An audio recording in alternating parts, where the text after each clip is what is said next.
Dahil pa rin sa malalakas na pag-ulan, ilang pagbaha at landslide ang naitala sa ilang lugar sa Iloilo Province.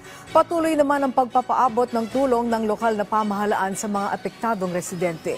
Ang sentro ng balita mula kay Paul Tarosa ng Radyo Pilipinas. Paul. Kaagad na tumugon ang lokal na pamahalaan ng Leon sa Iloilo Province para tulungan ang mga residente nitong naapektuhan ng baha at landslide dahil sa walang tigil na pag-ulan nitong mga nakaraang araw. Sa pagbisita ng Leon LGU, ilang bahay sa Barangay Buga ang nasira dahil gumuho ang lupang kinatatayuan ng kanilang tahanan.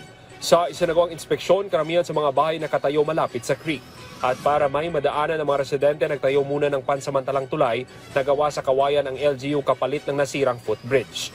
Tiniyak din ng LGU na pagsusumikapan nilang maibigay ang pangangailangan ng kanilang mga residente. Bagamat maganda na ang panahon sa lalawigan, patuloy pa rin nakamonitor sa sitwasyon ng pamahalaan para matiyak ang kaligtasan ng publiko. Mula sa Iloilo, para sa Integrated State Media, Paul Tarosa ng Radyo Pilipinas, Radyo Publiko.